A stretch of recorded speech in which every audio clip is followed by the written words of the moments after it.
فتعرضت لموقف نصب وللأسف الموضوع ده أفقدني حاجات كتير. حاجة من ضمن الحاجات أنا فقدت الثقة في نفسي. ابتديت أفقد الثقة إن أنا أقدر أسترد اللي ضاع مني. إن أنا فقدت كمان مشاعري. يعني إيه؟ أنا كان شخص حبوب، أحب الناس قوي قوي واجتماعي وأضحي وأروح وأجي. ابتديت ما أحبش الناس، وأكتر ناس ما كنتش عارف أحبهم مين؟ بيتي. إن أنا ابتديت أجف روحيا، ابتديت ما صدقش حاجات في الحق الكتابي، ابتديت ما اقتنعش بحاجات أنا كنت مقتنع بيها، ابتديت أفهم الأمور بنظرية أهل العالم مش بحسب واحد شبعان بالكلمة. ودي كانت مشكلة أكبر بالنسبة لي، إني فقدت ثقتي في إن الله صالح. قدر ربي يلمع قدام عيني حق أنا ما كنتش فاهمه اللي هتكلم فيه النهارده.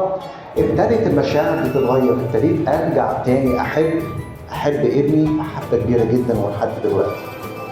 لما إبليس خدني في غرفة مظلمة ونزل فيها ضرب وقال لي اوعى تفتكر ان الاله اللي انت بتحبه وبتعبده تصحى الصبح بدري تقرا الكتاب تاخد خلوتك بتصلي ان هو حلو، اوعى تفتكر كده. ايه الدليل يا حضرة ابليس؟ قال لي الدليل انه باعك كتير. اللي حصل لك ده مش بسبب فشلك، اللي حصل لك ده بسبب فشله هو ان هو يحميك او ان هو يرعاك، لانه عرف يخليني اجتاز التجربه بنجاح جوايا رغم اني ما خدتش حاجه من ورا الخساره. يعني انا خسرت وما كسبتش، بس اكتشفت في الرحله معاه خلال السنه وهو بيعلمني وبيدربني حاجه حلوه قوي، ان هو صالح. فابتدت الكلمه دي تبقى جوايا وماليه قلبي، فكل اللي يكلمني اقول له الرب صالح. بس بقول لكم يوسف الموضوع ما كانش ينفع يعدي من عليه بسهوله، ولا سيما ان ال 13 سنه دول ما كانش فيهم اي نوع من النور. الغريب قوي انه في ال 13 سنه دول في اصحاح 39 يقول كان الرب مع يوسف فكان رجلا ناجحا. وادراك يوسف لوجود الله ليه في الازمه هو اللي خلاه ينسى الامر ويحول الامر من الشر بتاع اخواته الى خير الله صنعه. لكن لما اربط الاحداث دي ببعض واربط شر اخواتي بصلاح الله، شر اخواتي بالخير المقصود من الله، مقاصد اخواتي الشريره ومقاصد الله الخيره، لما اربط الاتنين ببعض ده واحد ادرك دور الله في حياته. اقول لكم يعني ايه صالح؟ صالح دي كلمه كبيره قوي، كبيره قوي قوي قوي.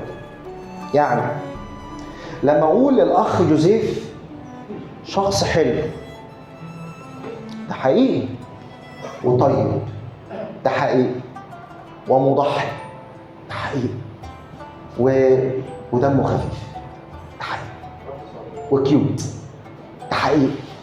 بس لما اقول لكم الاخ جوزيف عنده استعداد يطرد القسيس من الكنيسه لو عمل حاجه غلط، يبقى ده يا اخ ماجد؟ لا ده بقى ده ايه؟ عارفين؟ ده صالح. هو لو عمل حاجه بخلاف اللي انا عايزه هو ده اللي بيظهر صلاحه. تتخيلوا؟ هو لما اشعر انه مرات بيحرمني من حاجه هو ده صلاحه. لما ياخد مني حاجه هو ده صلاحه. لما يسمح لي بخساره، يسمح لي بفشل، يسمح لي بمرض، يسمح لي بتعب، هو ده الصلاح. تتخيلوا؟ الصفات اللي في الله اللي انا ممكن اشوفها انها صفات متناقضه واشوفها ان هي صفات عكس بعض. ليه؟ لان دايما توقعاتي انا في اللي قدامي ان اخد منه الحلو بس. فانا عايز الله اللي بيمنح، مش عايز الله اللي بيمنع. عايز الله اللي بيبارك مش الله اللي بياخد. عايز الله اللي بيقدم مش الله اللي بيأخر. عايز الله الحلو والطيب مش الله اللي مرات بيبقى قاسي عليا. ايه ده معقول يبقى الله قاسي؟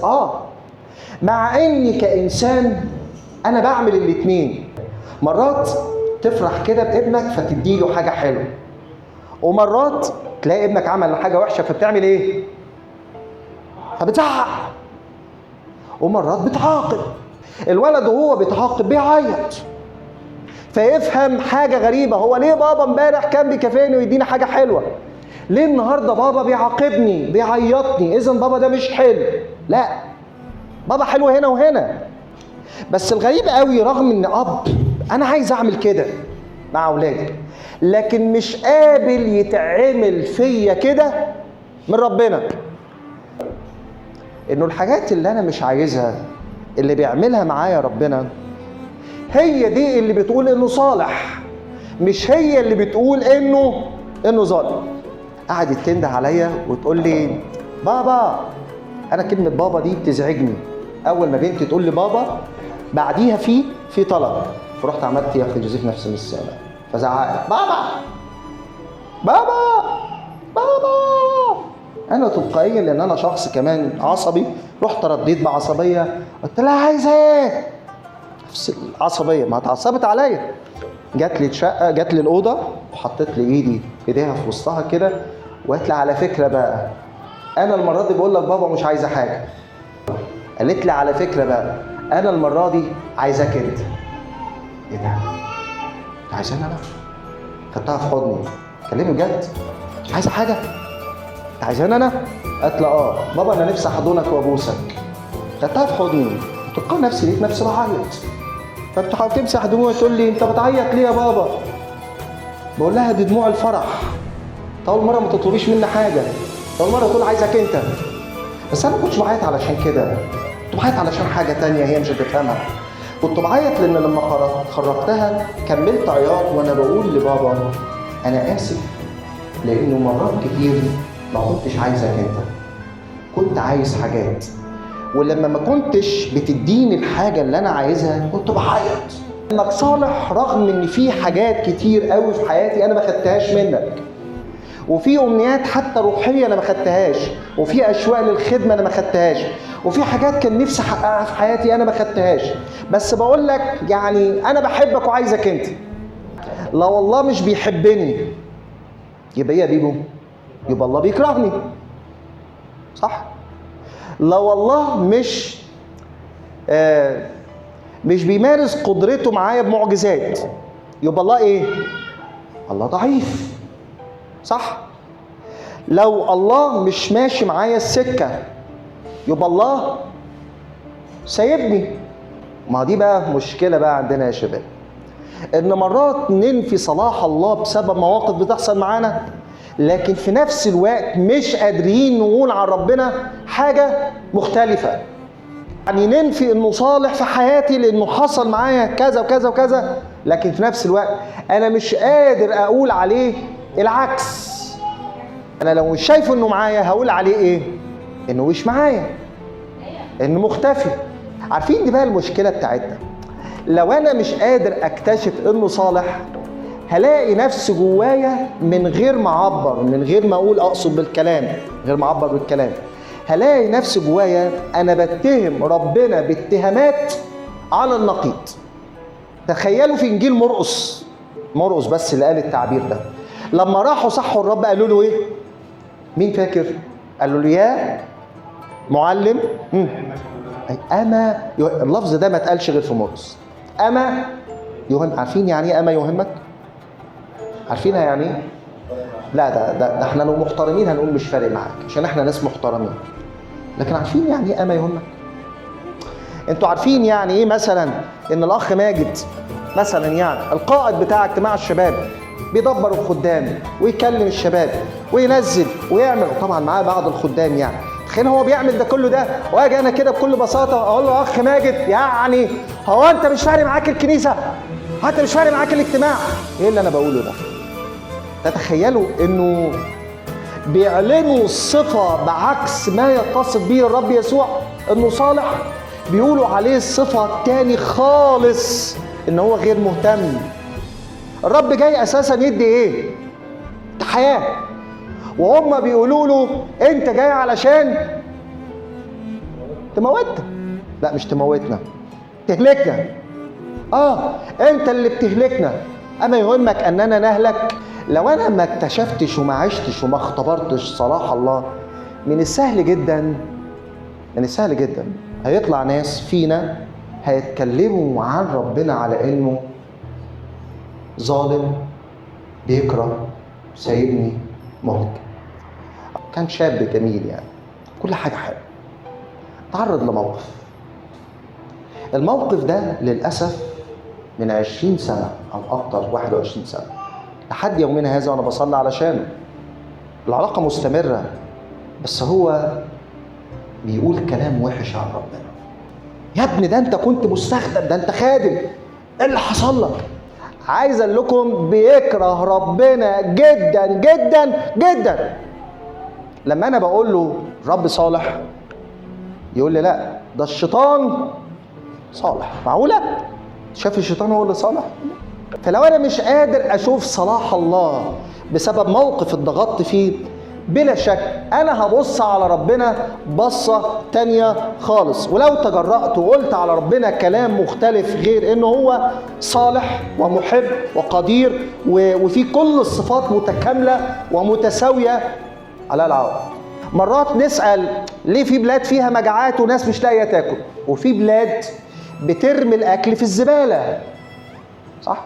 ما تقنعنيش بقى حضرتك يا خادم يا قسيس يا مرنم ان الله متحكم، لانه لو متحكم مش هيسمح بكل ده.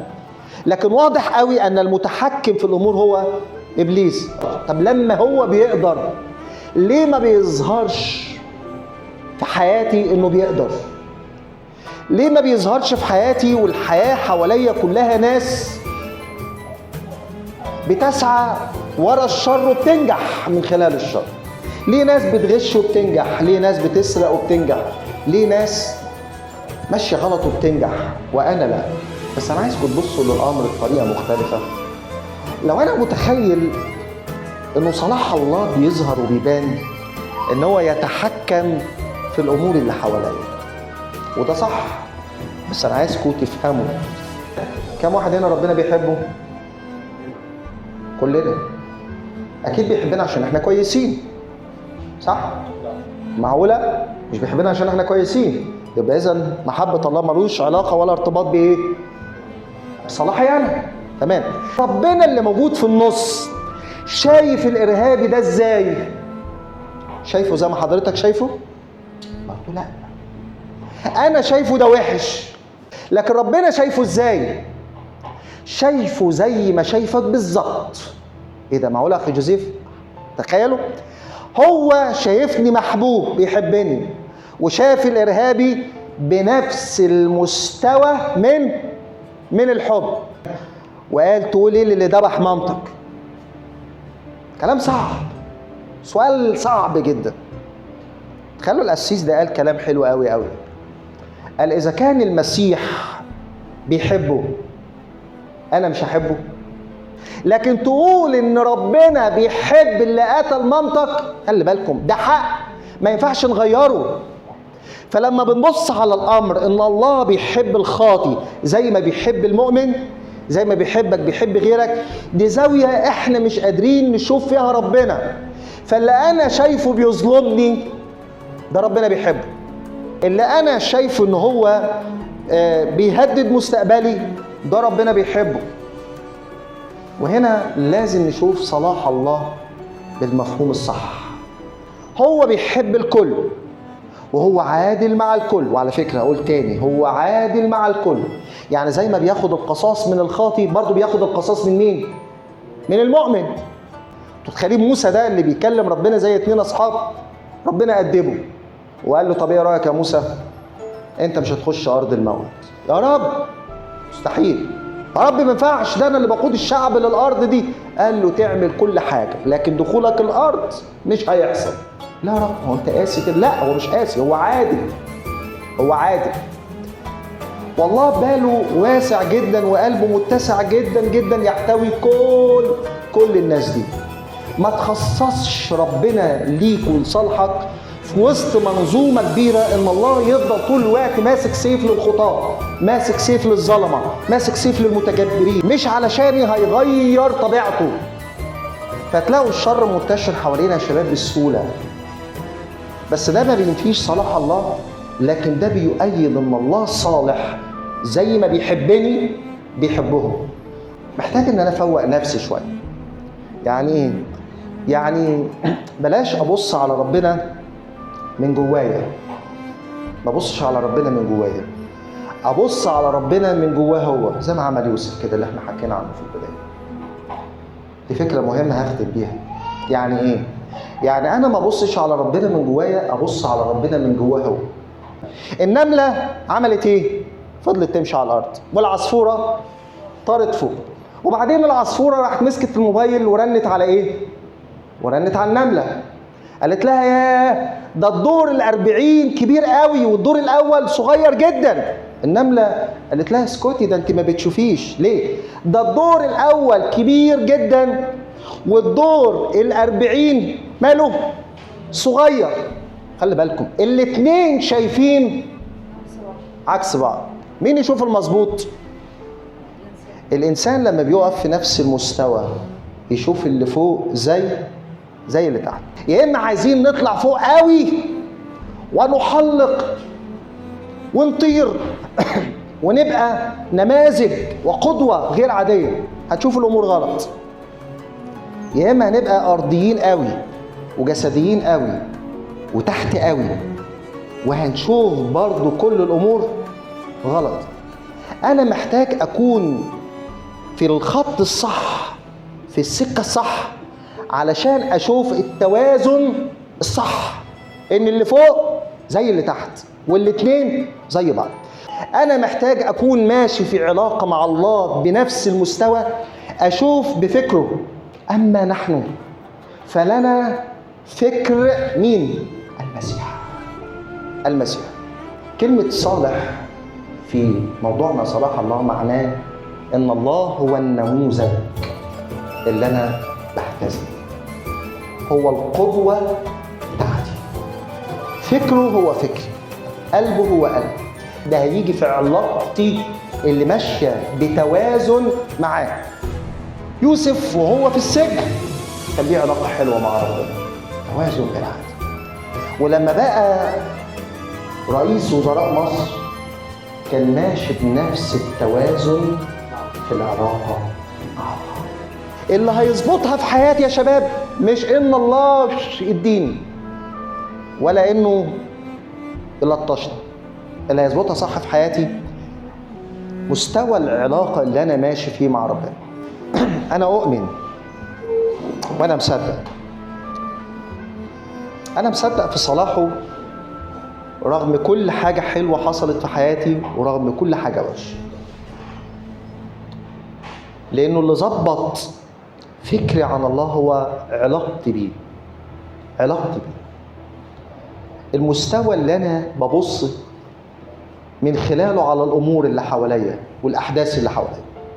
أنا مش ببص على بمنظور النملة فشوف ربنا ده في حتة تانية خالص ولا هو بعيد، ومش هبص على الأمور وأروحانها وأقول إن دي نبوات وده كلام ربنا بيتطبق بحذافيره والدروش، وانسى ان الله مشاعره مع الناس اللي بتموت وقلبه على الناس اللي بتهلك كل يوم. لكن هوزن الامور في حياتي وفي حياة الاخرين والمجتمعات اللي حوالينا من خلال العلاقة المتوازنة اللي بينه وبينه، من خلال فكره، من خلال قلبه ومشاعره واحشائه، زي ما عمل يوسف وهو في السجن. كان الرب مع يوسف فكان الرب بنجاح، ولما خرج من السجن كان الرب مع يوسف. ده اللي خلاه يفهم الشر اللي عملوه اخواته بطريقه صح. قال لهم لاستبقاء حياه. ربنا جابني هنا لان في حياه. يمكن ما اكتشفش ده في وقت، بس كان مصدقه من خلال العلاقه مع الله. من فضلك لو انت حاسس ان في حاجات كتير متلخبطه جواك وحاجات كتير صعبه حواليك، ظبط علاقتك مع الله الاول. هتكتشف انه نموذج وقدوه وكل صفاته زي بعض. حبه زي عدله، حنيته زي قسوته، في توازن رهيب. ده صلاح الله. ده صلاحك. يا رب أنا بشكرك جدا وبعظمك لأجل الشباب الرائع اللي قدامك يا رب. يمكن تكون بروحك القدوس النهارده كلمت البعض وشاورت على حاجات. يمكن البعض فهم إن الموضوع عنده، ويمكن البعض ما زال جواه تساؤلات. أنا غير كافي يا رب، أنا غير قادر إن أوصل فكرة صلاحك لكل واحد موجود، لكن أنا متأكد منه إن روحك القدوس لما يكلمهم زي ما كلمهم في التسبيح وفي الكلمة، وهيكلمهم السنين اللي جاية في حياتهم خلال خبراتهم وعلاقاتهم، لما روحك القدوس هيتعامل معاهم ويتفاعل بتأثير غير عادي مع كل نواحي حياتهم. أنا متأكد إنك هتظبط العلاقة معاك، ولما تتظبط العلاقة معاك هيكون في مفهوم صح إنك صالح طول الوقت، ومش ممكن أبداً نقبل خبر كاذب من إبليس إنك ممكن تكون حاجة تانية، إنك ممكن تكون حاجة تانية. صلي إنك تضمن تأثير كل كلمة يا رب اتقالت من فضلك في القلوب، وتتثبت بالروح القدس. في المسيح بصلي ولكل المجد. آمين.